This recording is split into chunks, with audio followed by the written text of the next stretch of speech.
The topic this morning, the theme of what I'm going to be talking about is the idea around you deserve to prosper. And we get into alignment with life's flowing goodness, the flowing abundance. And when we say things like you deserve to prosper, with some people at least, and I think with most of us, there's a little something that says within us, yes, but do I really deserve?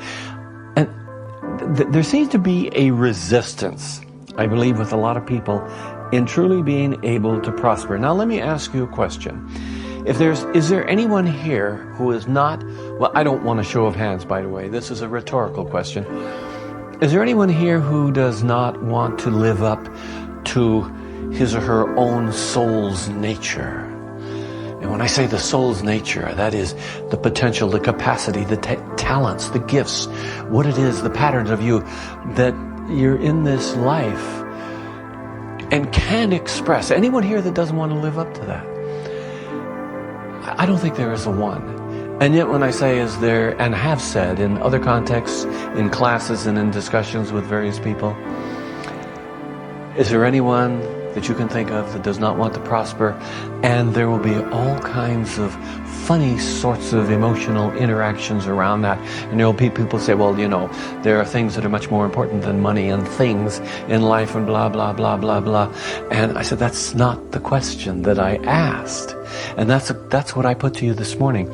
You see, to prosper is to thrive, to flourish, to succeed. And I don't think there's a one of us that feels that way, because it is our nature to prosper. There's something in us that's constantly pushing us to that point of expressing what we are all about.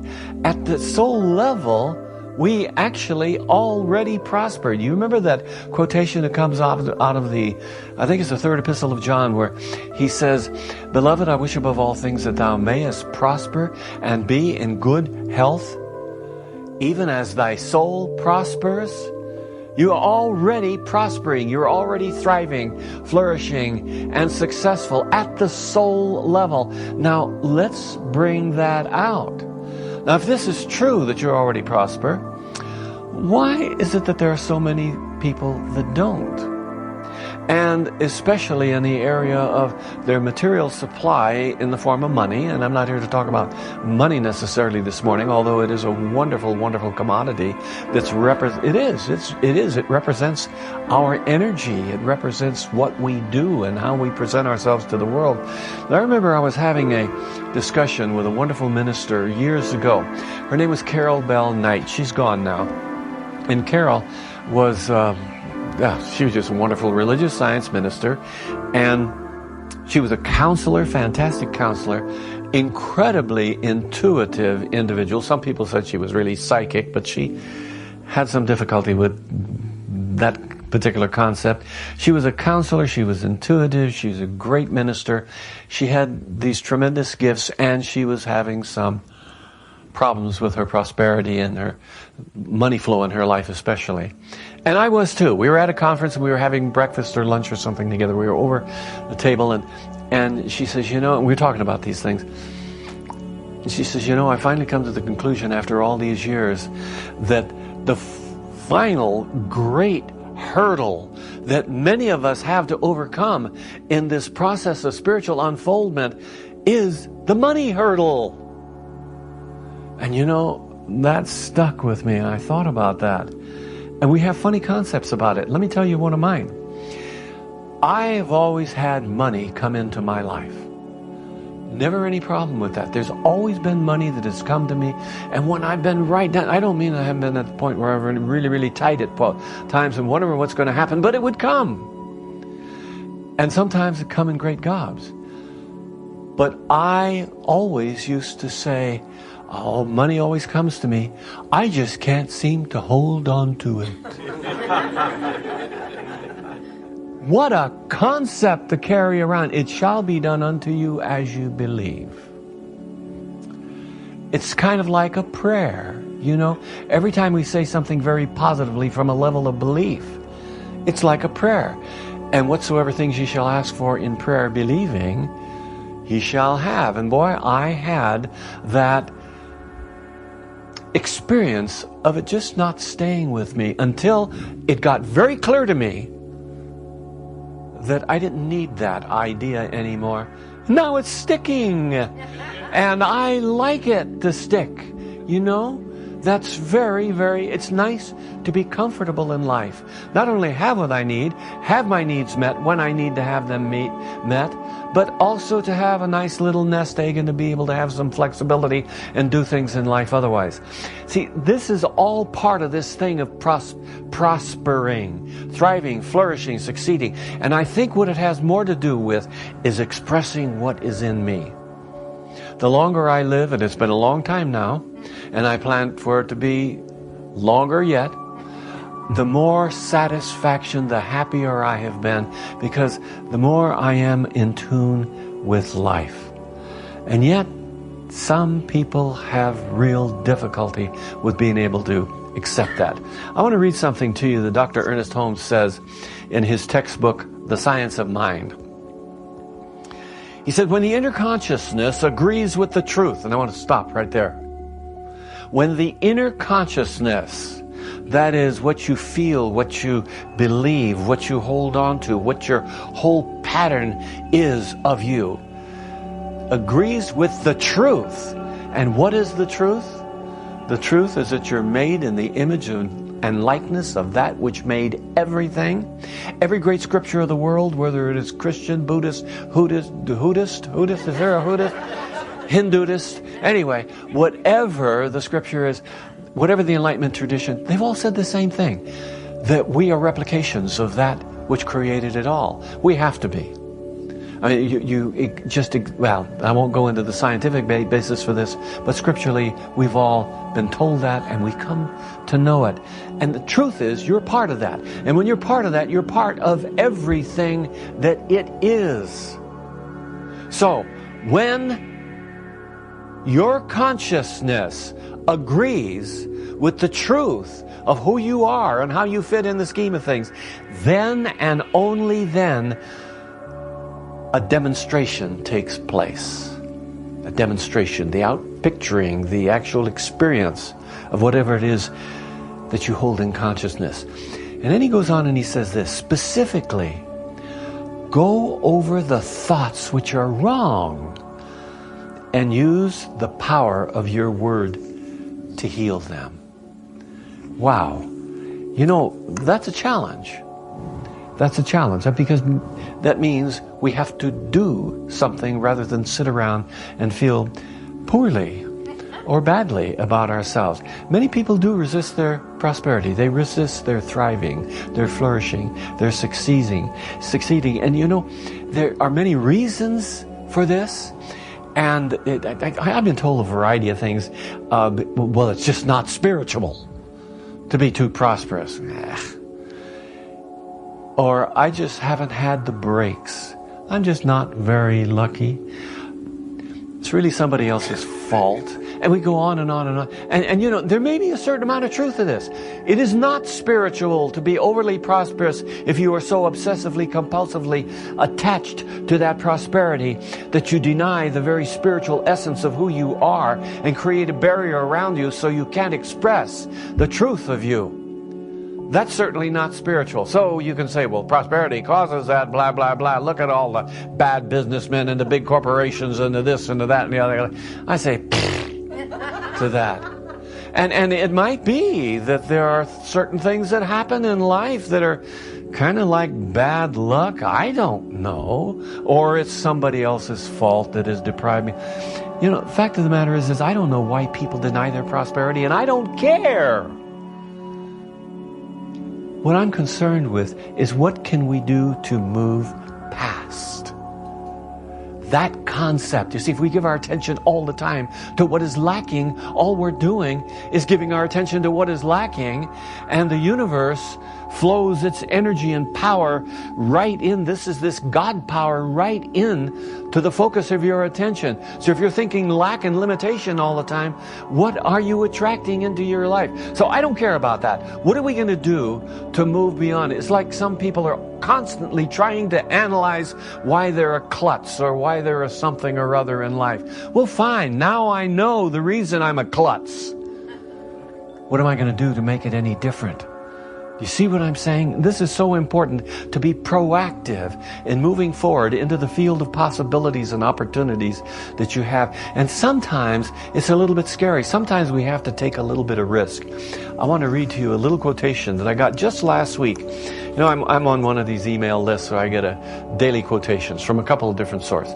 This one is called values.com, Thought for the Day. You might look it up. It's really wonderful. And this is from Anais Nin, the great author and essayist from a few years ago. She's gone now. And she says, "And the day came when the risk to remain tight in a bud was more painful than the risk it took to blossom." Isn't that wonderful? And my question is, why do we want to remain tight in the bud? Why is it that we're so insecure that we encapsulate ourselves and hold ourselves tightly in a particular situation? Why not, instead of waiting until we're backed in the corner and there's no way to go but out or up, why not stand up, stand in the truth of who we are? Each of us is a God child made in the image and likeness of God, with all of the capability to experience the possibilities of life that are there for us, because we're already one with it. And that to me is the real clue to what we're here for, or to how we can approach this.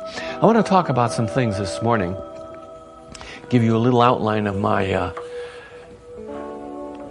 the remainder of this sermon. You know, definition of sermon I heard one time ago that I like real well. It says sermon is a long, boring speech. Well, I don't expect this to be too long, nor do I expect it to be boring. So it's a talk. But I want to talk about some points. First of all, I'm going to talk about, I'll give you an overview here. Number one is to expand and generate more. Number two is get into the giving-receiving cycle. Learn about that. Participate. Number three is really related to number two, and that is give what it is you want to demonstrate in your life. Then look to the source. Always look to the source. And finally, and I think maybe the most important, is know that you're worthy of experiencing the prospering life. Let's look at this first one. See, oftentimes when things get tough, we have an inclination to pull back, go back into the little bulb, or surround ourselves, encapsulate ourselves in such a way, put the lid on it, and hold ourselves right where we are. And this happens. And, you know, I'm not saying to be irresponsible. We just went through and are on the tail end of a pretty severe recession. Nothing like the Depression. If some of you who lived through the Depression, you know what that was like. But you know, we've done okay through the recession, but we've gone through it, and it's at times like that when things get tight, we sit back. We need to be responsible. So I'm not saying to be irresponsible and throw all caution to the wind. Look at your resources, work with where you are. But sometimes people begin to do that, and that's when they begin to encapsulate themselves and don't quite know how to break out of that. And see, they're responsible, all right, for their resources, but at the same time they tend to lose their sense of the possibilities that are available to them. Their dreams begin to fizzle, and their life oftentimes stagnates. And then the more some of these things happen, the more they tend to create barriers against breaking through, until something comes along and forces them. But as I say, don't wait until that point where you can't stand it anymore. Begin to do something. And you know, I love that little principle that comes out of the 12-step programs. You know, the AA program said,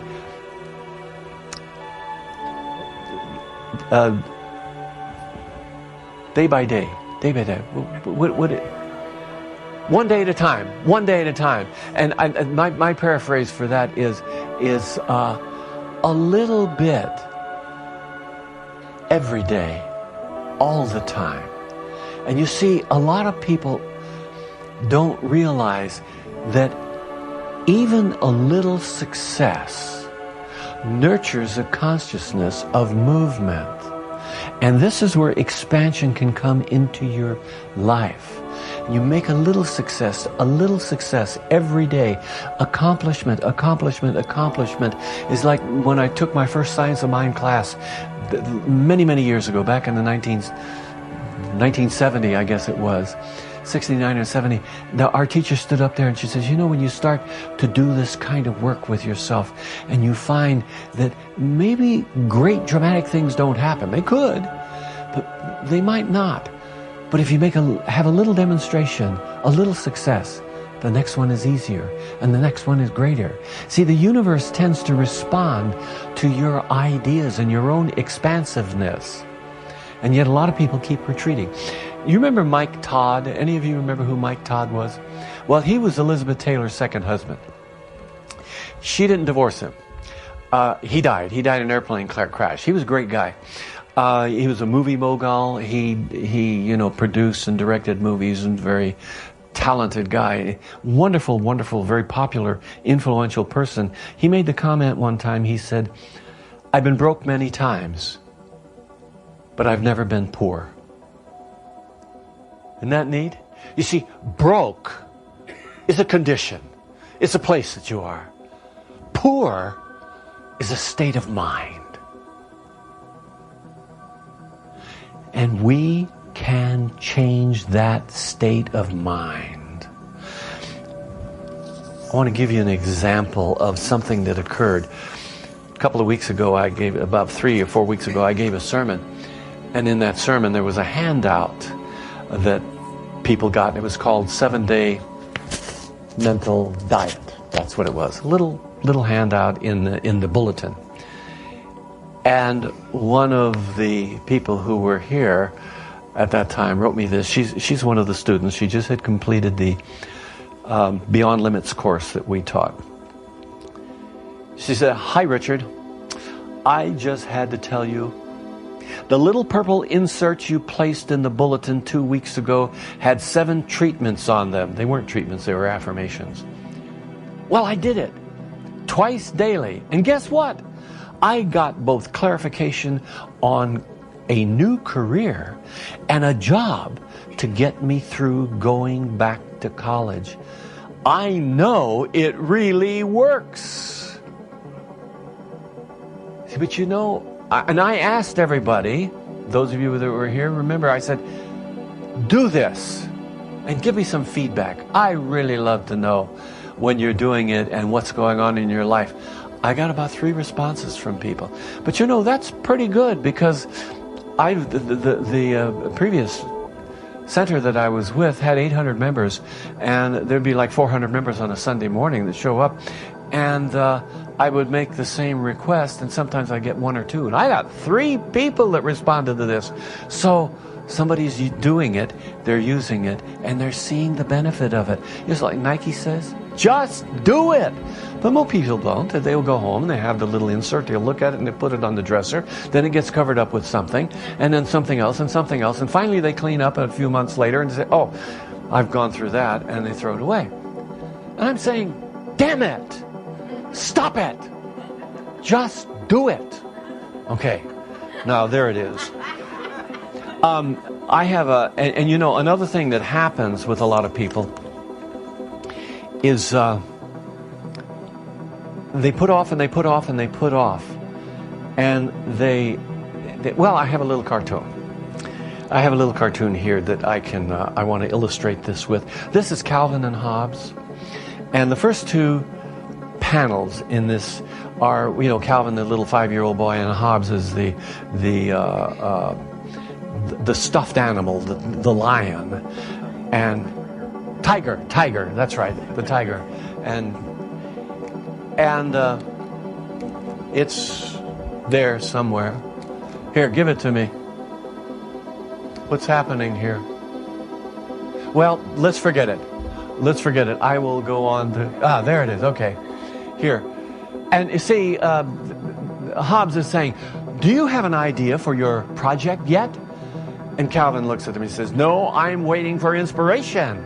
You can't just turn on creativity like a faucet. You have to be in the right mood. And Hobbes asks, well, what is the right mood? Last minute panic.